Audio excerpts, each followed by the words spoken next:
Dear friends, welcome to my TET class. Friends, आज हम पढ़ने वाले हैं पर्यावरण की ये जो बुक है हमारा पर्यावरण। यहाँ से पिछली बार यूपी टीटी में आपके 15 क्वेश्चन आए थे। आज हम इस बुक का 7वां लेसन कंप्लीट करने वाले हैं। तो देखिए 7वां लेसन क्या है आपका, वन एवं वन्य जीव। वन क्या है, जंगल, और वन्य जीव में इस जंगल में रहने वाले जो जीव है उन्हें वन्य जीव कहा जाता है। तो थोड़ी सी स्टोरी है, मेन पॉइंट पर हम आ जाते हैं। वन की डेफिनेशन क्या दी गई है, जहां सघन रूप में बड़े क्षेत्र में पेड़ पौधे और अन्य वनस्पतियां पाई जाती हैं उसे वन कहते हैं। तो सघन यानी कि घना होगा और वहां पे विविध प्रकार के आपको वनस्पतियां देखने को मिलेंगी। वन में विविध प्रकार के जीव जंतु भी पाए जाते हैं। वन हमारे लिए एक महत्वपूर्ण प्राकृतिक संसाधन, कैसा संसाधन है, प्राकृतिक संसाधन है। वन जीवधारियों के जीवन के लिए अत्यंत आवश्यक है क्योंकि हमें शुद्ध वायु एवं जल वनों के द्वारा ही प्राप्त होते हैं। मानव आदिकाल से ही अपनी विभिन्न आवश्यकताओं की पूर्ति के लिए वनों पर निर्भर था और आज भी निर्भर है। वो आप जानते ही होंगे कि वन से हमें क्या क्या प्राप्त होता है। भोजन के लिए फल व सब्जियां वनों से ही प्राप्त होती हैं। फिर एक ये कॉलम है बच्चों के लिए, आगे हम चल पड़ते हैं। देखिए अब इन वनों से हमें क्या क्या मिलता है वो यहाँ पे दिया गया है। वनों से कागज, दिया सलाई यानी कि माचिस के लिए, रेशम, रबड़ आदि उद्योगों के लिए कच्चा माल तथा इमारती लकड़ियां प्राप्त होती हैं वनों से यानी कि जंगलों से। भारत में शीशम, साखू, सागौन, आम, नीम, देवदार आदि महत्वपूर्ण इमारती लकड़ियां होती हैं। इन लकड़ियों का प्रयोग फर्नीचर के लिए किया जाता है।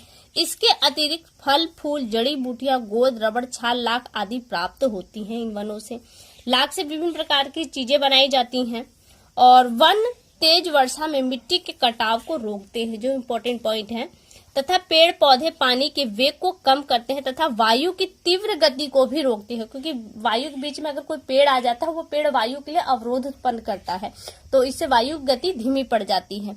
इससे मिट्टी का कटाव कम होता है, क्योंकि हवा के माध्यम से भी मिट्टी का कटाव होता है, तो इसलिए वजह से मिट्टी का कटाव कम होता है।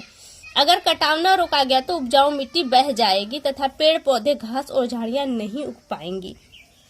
वन जहां आर्थिक रूप में लाभकारी होते हैं वहीं पारिस्थितिक संतुलन बनाए रखने भी सहायक होते हैं। वनों में बहुत से पक्षी पेड़ों पर घोंसला बनाकर रहते हैं, जैसे गोरैया, तोते, चील, कबूतर आदि। अनेक जानवर जैसे शेर, चीता, हाथी, बाघ, तेंदुआ, हिरन, सियार आदि झाड़ियों, गुफाओं में रहते हैं। ये जानवर वन रक्षक माने जाते हैं। वन का रक्षक इसलिए कहा जाता है क्योंकि वन का जो कटाव हो रहा है इन पशुओं के कारण कुछ कम भी होता है, क्योंकि ये हिंसक जानवर होते हैं। इन जानवरों के डर से वन को हानि पहुंचाने वाले लोग वन में नहीं जाते। फिर अगले पेज पर आपका पूरा चित्र दिया है, उनके लाभ के बारे में बताया गया है। आगे हम आ जाते हैं। आगे देखिए दिया गया है, अपने परिवेश में पाए जाने वृक्षों एवं उनकी उपयोगिता का चार्ट बनाइए। बच्चों के लिए है तो हम इसे छोड़कर आगे चल पड़ते हैं। आगे देखिए ये जो कॉलम है आप देख रहे हैं ना, ये बहुत ही इंपॉर्टेंट कॉलम है। यहाँ पे आपको 6 चीजें दी गई हैं और इसमें 6 वो पॉइंट अपने आप में इंपॉर्टेंट है। क्या है, पहले पौधे का नाम, कौन सा पार्ट हम उसका उपयोग करते हैं उस पौधे का, और वो किस तरह के औषधीय गुण से भरपूर है। तो नीम ले लेते हैं। नीम में यहाँ सिर्फ उपयोगी भाग केवल पत्ती दिया है, लेकिन ऐसा नहीं है। नीम की समस्त चीजें उपयोगी होती हैं, चाहे वो नीम का फल हो, चाहे पत्ते हो, चाहे छाल हो या जड़ हो।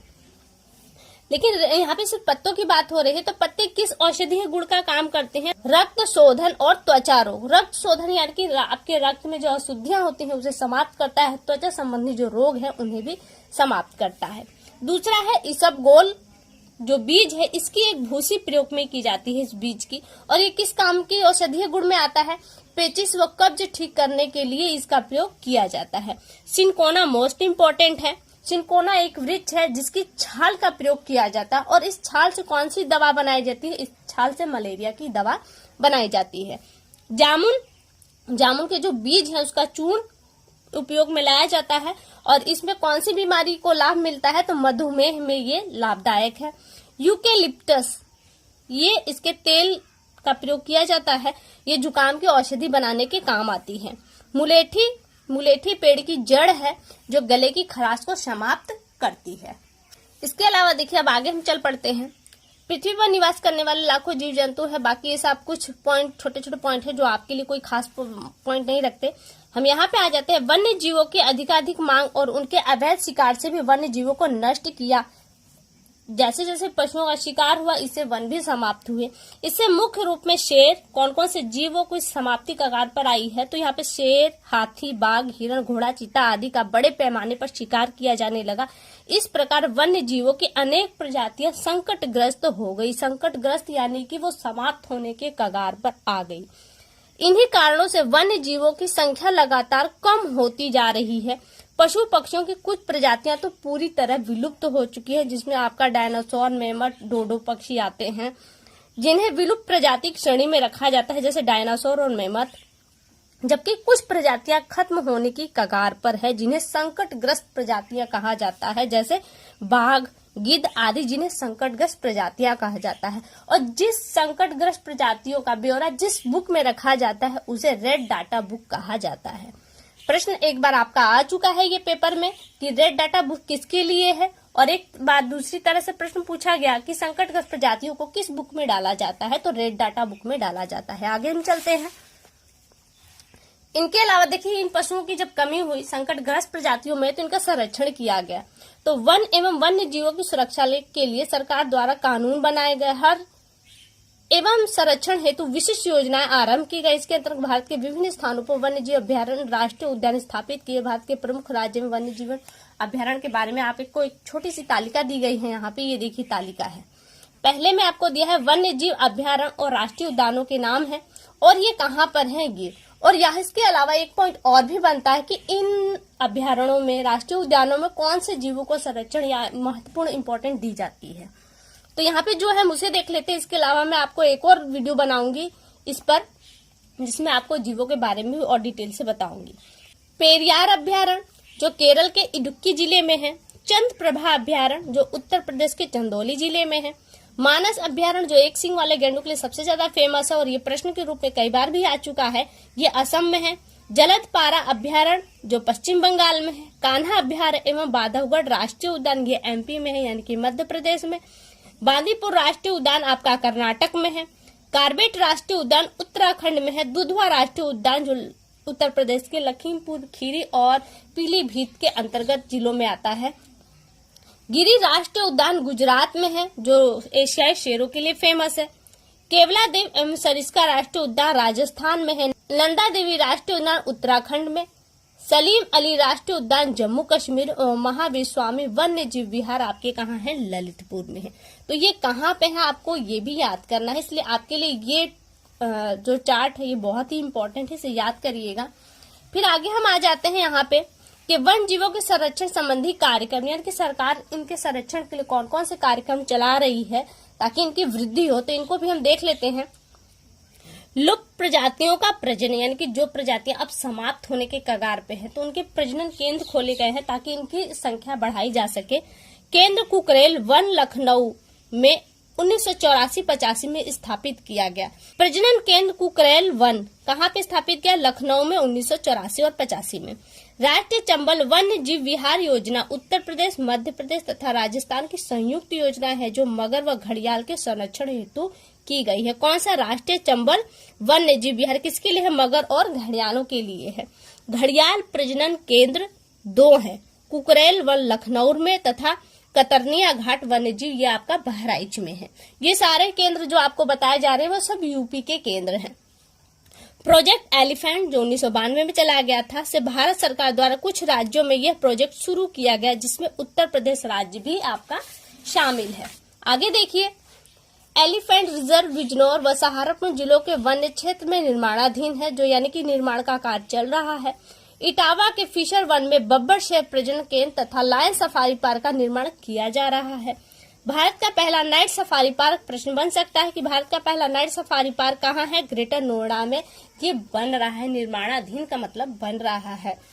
इको डेवलपमेंट प्रोग्राम, इसका उद्देश्य संक्षिप्त वन क्षेत्रों के निकटवर्ती क्षेत्रों में वन उपज का विकास करना है, यानी वन वाले क्षेत्रों का विकास करना है।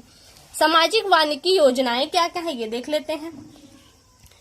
ऑपरेशन ग्रीन योजना प्रदेश के वृक्षारोपण के प्रोत्साहन एवं संवर्धन के लिए 1 जुलाई 2001 से यह योजना शुरू की गई थी। इसका उद्देश्य प्रदेश में हरित क्षेत्र का विस्तार एवं वन उद्योगों का उन्नयन करना था, यानी कि 1 जुलाई से ये बनाया जाता है 7 जुलाई तक। इसमें आपके वन संरक्षण पर विशेष ध्यान दिया जाता है। अगला पॉइंट है कि वन महोत्सव 1952 में प्रारंभ हुआ है। देश के साथ साथ यानी कि देश के साथ ये प्रदेश में भी मनाया जाता है। कब मनाया जाता है? ये 1 जुलाई से 7 जुलाई यानी कि 7 दिन तक मनाया जाता है। उत्तर प्रदेश वानिकी परियोजना विश्व बैंक की सहायता से 19 मार्च 1988 से शुरू की गई थी। कब से? क्या कौन सी है? वानिकी परियोजना विश्व बैंक की सहायता से 19 मार्च 1998 से शुरू की गई थी। एक अगला पॉइंट, इंपॉर्टेंट पॉइंट है, हमारे जीवन में वनों के महत्व को दृष्टिगत रखते हुए 21 मार्च को विश्व वन दिवस मनाया जाता है।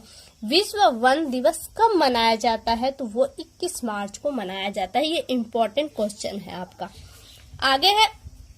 आगे देखिए, धरती को हरा भरा बनाए रखना पर्यावरण संतुलन के सबसे आवश्यक है। हमें इस दिशा में सार्थक प्रयास करने चाहिए। ये हमारा और आपका भी दायित्व है। हमें हरे वृक्षों की कटाई स्वयं नहीं करनी चाहिए तथा जहां तक हो सके दूसरों को ऐसा करने से भी रोकना चाहिए। आवश्यक हो संबंधित क्षेत्र के वन दरोगा या जिलाधिकारी कार्यालय को सूचित करना चाहिए। हम अपनी आवश्यकता के लिए पेड़ काटते हैं तो हमें अधिक से अधिक पौधे अवश्य लगाने चाहिए। देखिए, जरूरत के हिसाब से पेड़ों को काटा भी जाता है, लेकिन कहा जा रहा है कि जब आप काटिए तो अधिक से अधिक पौधे और लगाइए भी, यानी कि जो स्थान को आप रिक्त बना रहे हैं, पेड़ों की संख्या में जो कमी ला रहे हैं, उस कमी को आप पूरा कर दीजिए। और दिया है, हम अपनी आवश्यकता के पेड़ काटते हैं और आगे चले, जलाने के लिए लकड़ी का प्रयोग कम से कम करना चाहिए। साथ ही साथ हमें जानवरों के प्रति भी संवेदनशील होना चाहिए। संभव हो सके तो हमें उनकी देखभाल करनी चाहिए। यदि हम इन सब बातों का ध्यान रखते हैं तो हमारा पर्यावरण संतुलित रहेगा तथा हमारा भविष्य सुरक्षित रहेगा। तो यहाँ से आपका टॉपिक कंप्लीट हुआ। कौन सा पॉइंट इम्पोर्टेंट है वो भी मैंने बता दिया। अभ्यास में प्रश्न उत्तर है, इन्हें हम छोड़ देते हैं, आगे चलते हैं। रिक्त स्थान की पूर्ति है, इन्हें देख लेते हैं। वनों से हमें उद्योगों के लिए प्राप्त होता है, तो क्या प्राप्त होता है? कच्चा माल हमें प्राप्त होता है, कच्चा माल।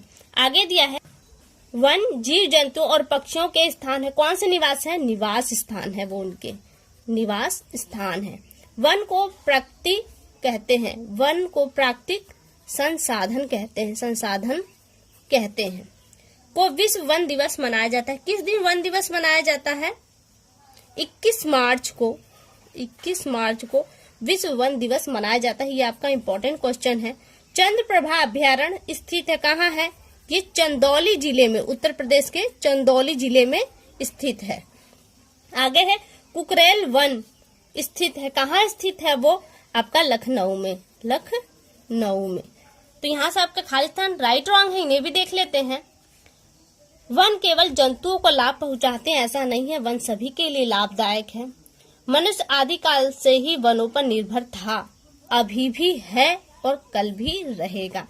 सिनकोला से मलेरिया की दवा प्राप्त होती है, तो ये पॉइंट सही है आपका। गिद्ध एक विलुप्त प्रजाति है, तो नहीं, गिद्ध एक संकटग्रस्त प्रजाति है जिसे रेड डाटा बुक में रखा गया, इसलिए ये पॉइंट आपका गलत है। सागौन इमारती लकड़ी है, यह पॉइंट सही है।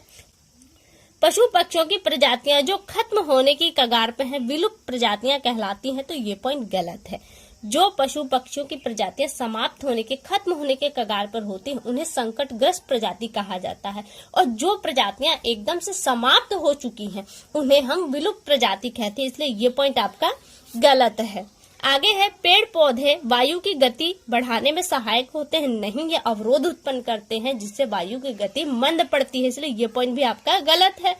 आगे है, वन पारिस्थितिकी संतुलन बनाए रखने में सहायक है, तो ये पॉइंट सही है कि पारिस्थितिक संतुलन आपका वनों के कारण है। इस वक्त जो वर्तमान स्थिति में असंतुलन देखने को मिल रहा है, वो वनों की कमी के कारण ही देखने को मिल रहा है। मानव के हस्तक्षेप से वनों पर प्रतिकूल प्रभाव पड़ता है, तो ये पॉइंट भी आपका सही है। तो फ्रेंड्स, यहाँ से देखिए आपके ये टॉपिक कंप्लीट हुआ। अगली वीडियो में हम आपसे फिर मुलाकात करेंगे, तब तक के लिए नमस्कार।